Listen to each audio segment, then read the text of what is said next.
제23장.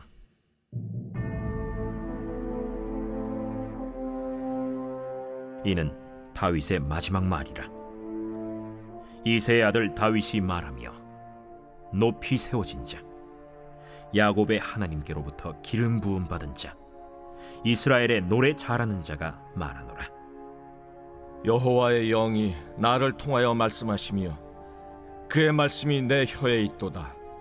이스라엘의 하나님이 말씀하시며 이스라엘의 반석이 내게 이르시기를, 사람을 공의로 다스리는 자, 하나님을 경외함으로 다스리는 자여, 그는 돋는 해의 아침빛 같고 구름 없는 아침 같고 비 내린 후의 광선으로 땅에서 우미 돋는 새풀 같으니라 하시도다. 내 집이 하나님 앞에 이같지 아니하냐.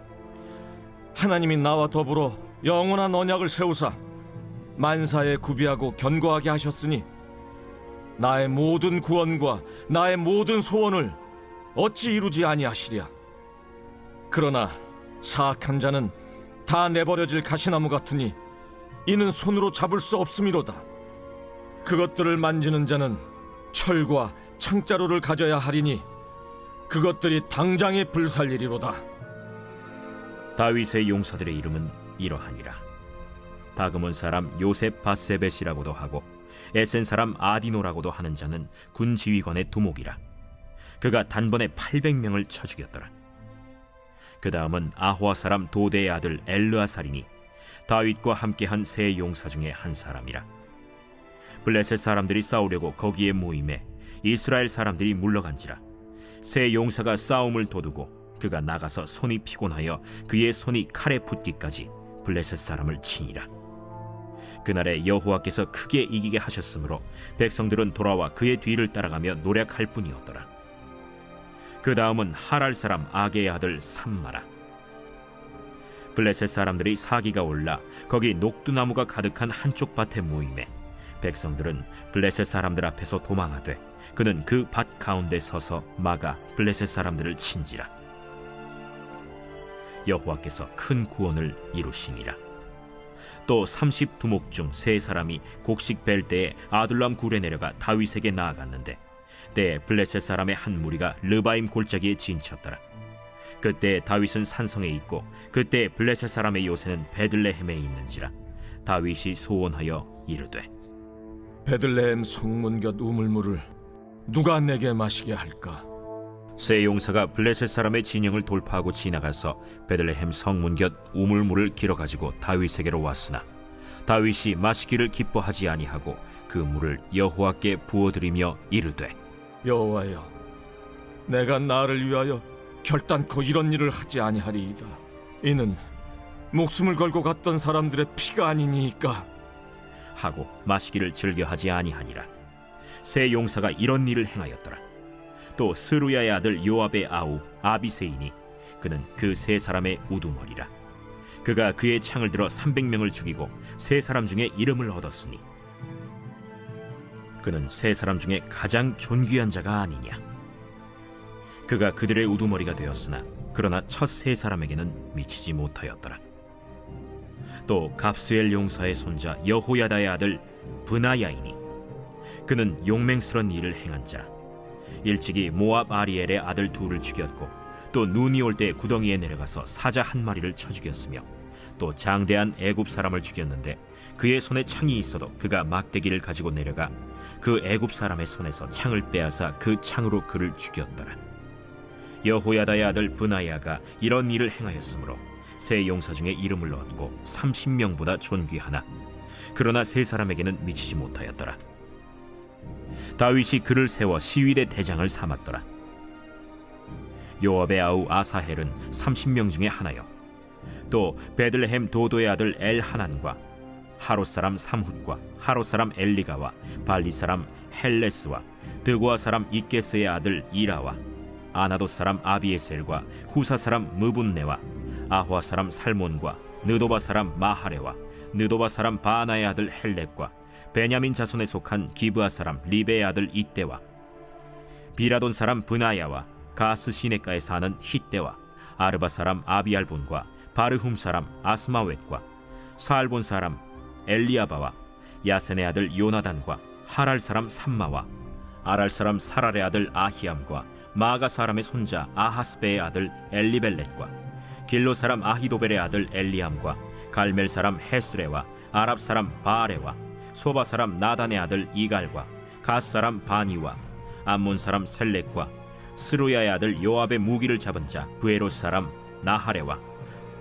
이델 사람 이라와 이델 사람 가렙과 헷 사람 우리아라. 이상 총수가 37명이었더라.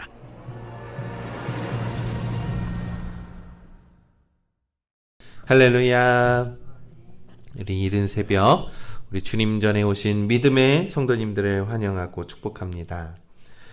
사무엘하가 이제는 23장 그리고 24장으로 거의 이제 마지막을 향해 가고 있습니다. 이 다윗은 이 하나님의 구원과 이 은혜를 노래하면서 그의 인생의 모든 과정 속에서 하나님께서 어떻게 나와 함께 역사하셨는지 그 기쁨과 감사와 감격을 가지고 하나님께 찬송을 드렸습니다.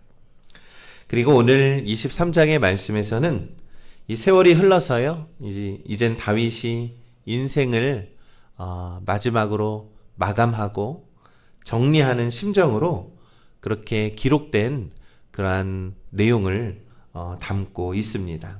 그래서 1절은 이렇게 말씀합니다. 이는 다윗의 마지막 말이라 라고 하면서 그가 마지막으로 하고 싶은 말, 그리고 마지막으로 남기고 싶은 말에 대해서 성경은 기록하고 있는 것이죠.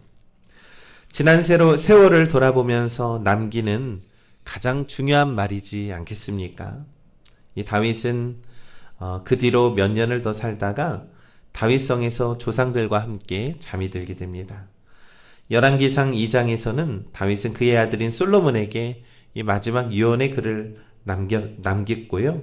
그리고 오늘 읽은 사무엘하 23장은 자신의 인생을 돌아보며 자신의 백성과 이스라엘 민족과 하나님을 믿는 오늘 우리들에게 전하고 있는 마지막 기록이라고 할 수 있겠습니다. 그러면서 그는 자신을 이렇게 소개를 합니다. 이새의 아들 다윗이 말하며 높이 세워진 자 야곱의 하나님께로부터 기름 부음을 받은 자 이스라엘의 노래 잘하는 자가 말하노라 라고 하면서 자신을 이렇게 소개하는 것이죠. 이새의 아들로 소개했고요. 이러한 표현은 그가 자신을 낮출 때 하는 표현입니다.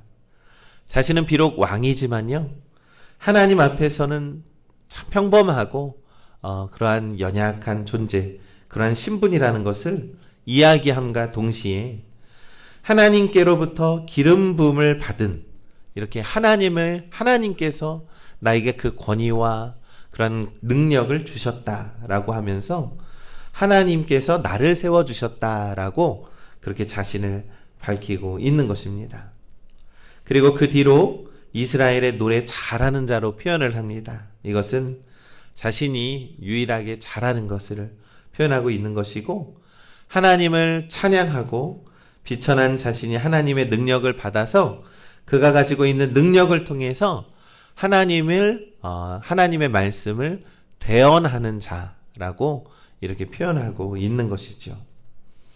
그러면서 사무엘하 23장 2절에 여호와의 영이 나를 통하여 말씀하시며 그의 말씀이 내 혀에 있도다 라고 고백하는 것은 노래 잘하고 찬양 잘하는 그의 입술을 통하여서 하나님의 말씀을 대변하고 있다라는 것을 우리가 알 수 있습니다.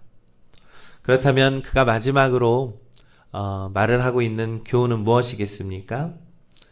그의 인생 마지막에서의 그가 깨달은 것은 무엇일까요? 그것은 바로 하나님 앞에서 축복받는 자의 삶과 그렇지 못하고 저주받는 자의 삶에 대해서 명확하게 구분이 되었다라는 것입니다.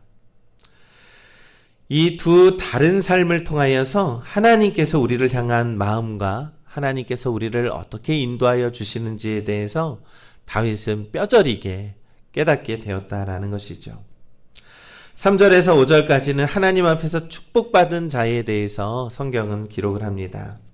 사람을 공의로 다스리는 자, 하나님을 경외함으로 다스리는 자여, 그는 돋는 해와 아침빛 같고 구름 없는 아침 같고 비 내린 후에 광선으로 땅에서 우미 돋는 새풀 같으니라 하시도다. 내 집이 하나님 앞에 이같이 아니하냐. 하나님이 나와 더불어 영원한 언약을 세우사 만사에 구비하고 견고하게 하셨으니 나의 모든 구원과 나의 모든 소원을 어찌 이루지 아니하시랴. 먼저 하나님 앞에 축복받는 자의 모습은요, 하나님을 경외하고 아래로는 사람을 공의로 다스리는 자라는 것입니다. 여러분, 여기에서 말씀하는 공의라는 것은요, 완벽하다라는 것을 뜻합니다. 하나님께 속한 속성과 하나님의 그 관계성에서 이루어질 수 있는 것입니다. 우리는 부족하지만 하나님과 관계 맺음으로써 하나님께서 우리를 완전하게 이루어 주신다라는 것이죠. 사람을 공의로 다스린다라는 것은 하나님을 경외하는 것과 같은 의미입니다. 왜냐하면 하나님을 경외하지 않는 자는 사람을 공의로 다스릴 수 없기 때문입니다. 그렇습니다. 우리 믿음의 성도 여러분, 우리가요, 하나님을 경외할 때요, 하나님을 높여드릴 때요, 우리의 가정과 우리의 삶과 우리의 자녀들이 하나님의 공의로 다스려질 수 있음을 우리가 믿는 것입니다. 우리가 공의로 살아갈 때, 하나님의 공의로 다스림 받을 때에요, 우리는 정의로운 성도로 살아가게 될 줄을 우리는 믿습니다. 다윗은 그의 이 마지막의 삶의 여정 속에서 마지막 깨달음을 고백하였고, 그것은 바로 하나님과의 관계가 너무나도 중요하다라는 것을 강조하고 있는 것입니다. 여러분, 대부분 사람들은 잘 살기 위해서 어떻게 살면은 잘 살까, 행복할까, 그만큼 수고하고 노력하면서 정성을 쏟으며 살아가죠. 그러나 여전히 우리의 삶은 만족이 없고 근심과 걱정으로 가득합니다. 여러분, 우리가 잘 사는 방법을 몰라서 그렇습니까? 아니죠.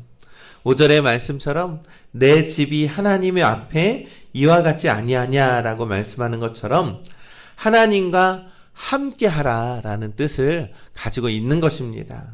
그러니까 여러분, 우리가 하나님과 동행하고 하나님과 함께하는 것이 우리의 가정이 복받는 삶임을 우리는 믿습니다.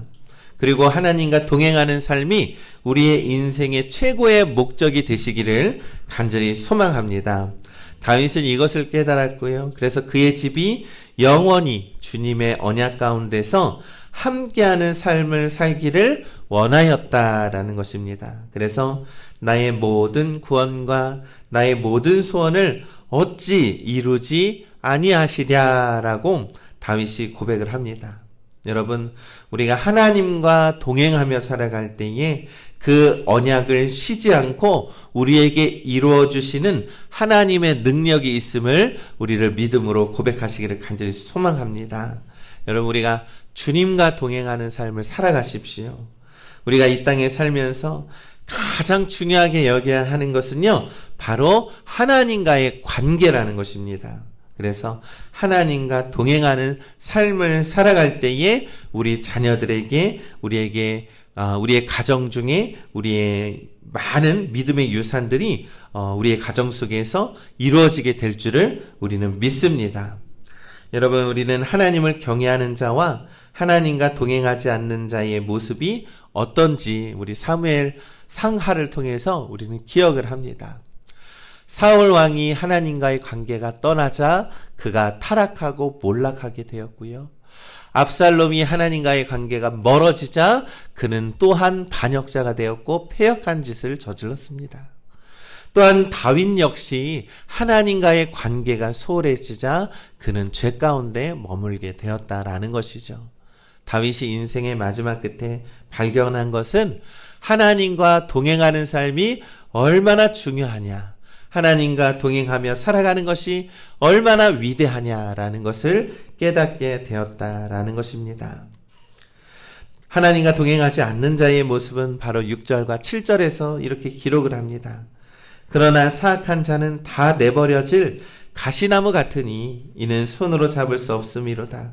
그것들을 만지는 자는 철과 창자루를 가져야 하리니 그것들이 당장에 불살리리로다 하니라. 여러분, 열매를 맺지 못하는 나무는요, 이 가시가 앙상하게 그렇게 메마른 가지만 가득하겠지요. 이러한 나뭇가지를 부러뜨려서 장작으로 불살라 버리게 된다라는 것이죠.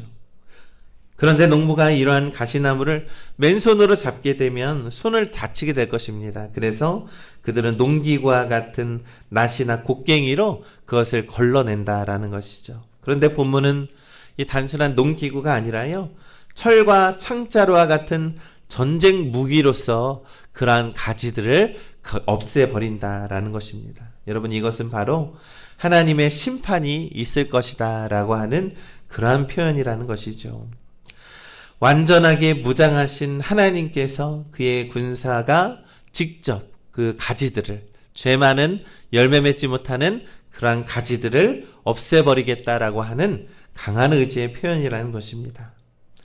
이처럼 하나님을 경외하지 않는 자들은, 그와 동행하는 삶을 살지 않는 자들은 마지막 때에 이렇게 철저하게 심판을 받게 될 것이다. 그리고 멸망하게 될 것이다 라고 다윗이 말씀하고 있는 것입니다. 사랑하는 우리 믿음의 성도 여러분, 우리가 하나님과 동행하며 열매 맺는 삶을 살아가시기를 간절히 소망합니다. 여러분, 우리는 하나님 안에서 살아갈 때에 평안함을 누릴 수 있음을 우리는 믿습니다. 하나님과 동행하는 삶을 살아갈 때에 하나님께서 우리를 이끌어 주실 줄을 우리는 믿습니다. 다윗이 생애 마지막에서 정말로 그 마지막으로 간절하게 우리에게 하는 말은 하나님과의 관계를 잘 유지하면서 살아라 라는 것이죠. 하나님께 붙어있는 삶을 살아라. 하나님을 결코 떠나지 않는 그러한 삶을 살아라 라고 계속해서 강조하고 있는 것입니다. 그러면서 다윗의 용사들을 그 이후로부터 기록을 합니다. 나와 함께 싸운 자들이 있다. 그와 함께 다윗이 살아오면서 이스라엘과 하나님을 위해서 충성한 용사들이 있다. 그것을 기억하라 라고 하면서 그의 마지막 말과 동시에 그들의 이름을 하나씩 하나씩 써내려갔다라는 것입니다.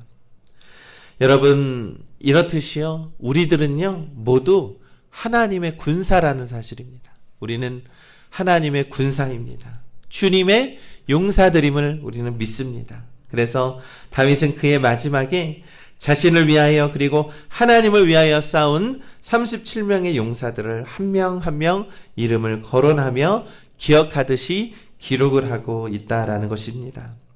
우리도 주님을 위해서 정말로 믿음의 선한 싸움을 싸우는 우리 주님의 용사들이지 않습니까? 하나님께서도 우리를 이처럼 한 명 한 명 기록하고 있다라는 것을 우리가 기억해야 한다라는 것입니다. 우리 믿음의 성도 여러분, 우리의 인생을 하나님과 동행하는 것에 최우선으로 두었을 때 하나님께서는 그의 영원한 언약의 말씀 가운데 우리의 이름을 한 사람 한 사람 한 사람 기록하여서 영원히 기억하게 할 것을 우리는 믿습니다. 그러니 오늘도요, 우리가 주님과 함께 그리고 주님의 용사로서 믿음의 선한 싸움을 싸우며 이겨내며 승리하며 살아가시는 우리 믿음의 성도님들 되시기를 간절히 소망합니다. 하나님 안에서 살아갈 때에, 하나님과 돈독한 관계를 맺으며 살아갈 때에 우리는 승리할 수 있을 줄을 우리는 믿습니다. 그래서 그 승리로 이끌어 주시는 우리 하나님과 동행하면서 오늘도 승리하며 살아가는 믿음의 성도님들 되시기를 주님의 이름으로 간절히 축원합니다.